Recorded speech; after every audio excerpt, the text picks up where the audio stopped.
Hi there, everyone. It is currently the 5th of January 2014. Meteorologist Robert Spetty here with you, and I hope you all had a really good holiday out here across the Western Pacific and Eastern Asia. I know a lot of people celebrate Christmas, but a lot other people celebrate the New Year, so hope you all enjoyed it, and definitely most of us heading back to work here on Monday, the 6th of January. So, with this update, let's talk about what is going to be happening during the week to come. Also, really zeroing in on our possible new tropical area. It's going to get a named, maybe. It very well could be named, but nothing much more than that. A weak tropical storm. I really don't think a typhoon is likely anymore. And the area down here, and I'm kind of laughing because somebody screamed there's a possibility of a super typhoon coming out of this.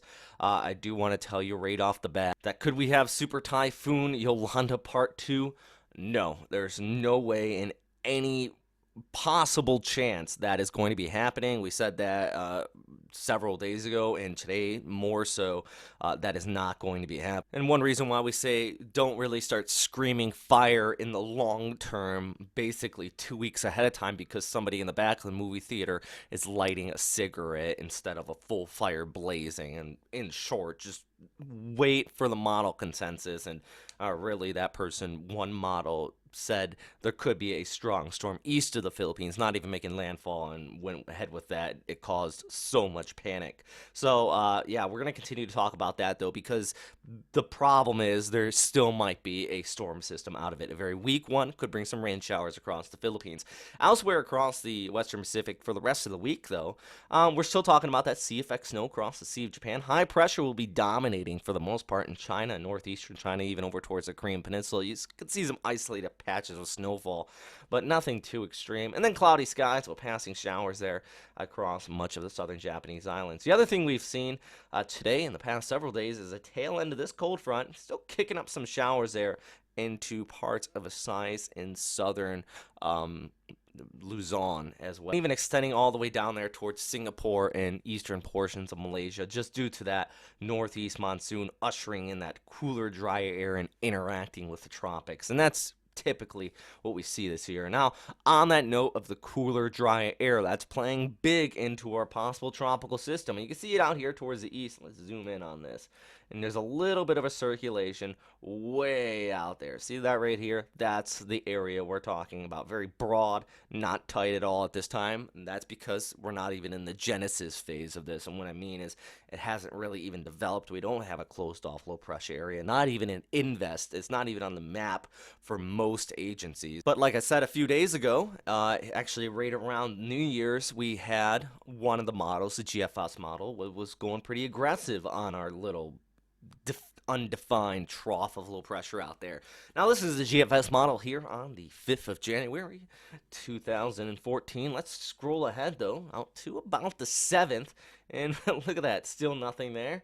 And when I say long range, I'm talking about 5 days or beyond. And this is about 5 days out, and still a little tiny low near Palau. Nothing too much to show. And then we're going to continue to scroll ahead to about the 10th.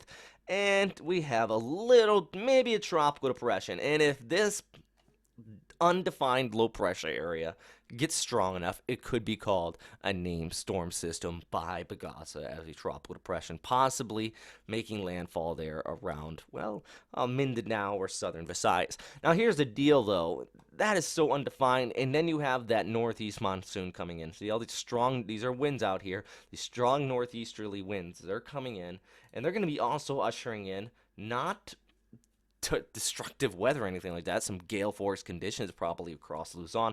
But look at all this. These areas in the pink, that is indicating very dry air. That's going to wrap in around this as well.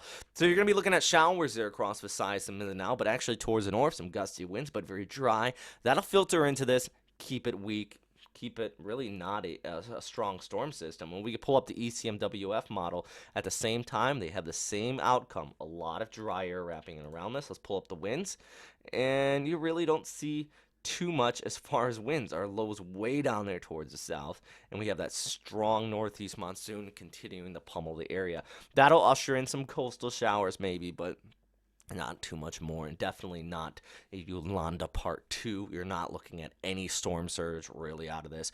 The problem is we're going to see rain showers in places where people just don't want rain showers. And really, that's the main problem out here, is that there is the risk of flooding in some of these places where a lot of temporary shelters are still in place. Now, I'm using a lot of ifs, and I'm using a lot of, let's say, possible scenarios because it's still long range. Right now, I think a weak tropical storm is still possible. One of the models is still picking up on that. Now, like I said, the GFS and ECMWF now backing off on a bullish storm, keeping it very weak, possibly a named storm, but we're not going to get anything more than a weak tropical storm according to those models. Talking about a tropical storm, though, with the NavGem, now this is why we look at several models, because this one's still going quite strong. Quite strong is relative. We're looking at a pressure on 984, though. So we're talking about a tropical storm, maybe a severe tropical storm. But look at all that dry air on the northern periphery. That's going to wrap into it, keep it weak. So Typhoon, very unlikely at this time. If we get a named storm system out of this, and still 10 days out, I mean, this is the 12th of January on this date. You can see it down here towards the bottom left. It is currently the 5th one I'm making this. So, I mean, that's, what, nearly a week out? Yeah, we still got a lot of time before this comes on shore, gets closer to the coastline.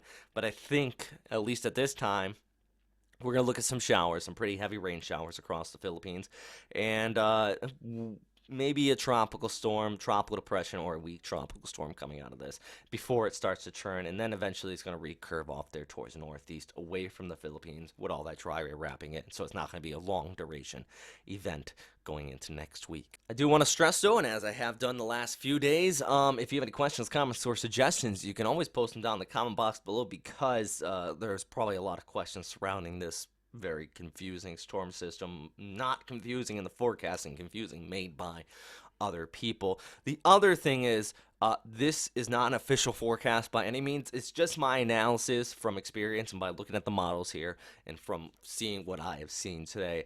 None of the agencies, none of the official agencies, definitely are even looking at this area. Or if they're looking at it, they have not put anything out, because it's very uncertain and very long range. And it's just driving me crazy that we're actually talking about it right now. But I respond to what people are asking about, and this is one of the things people are asking about, is this area that's not even on the map right now, just off screen towards the south. So, yeah, thanks again for watching, everybody, and if you have any questions, please ask them. Stay safe out there.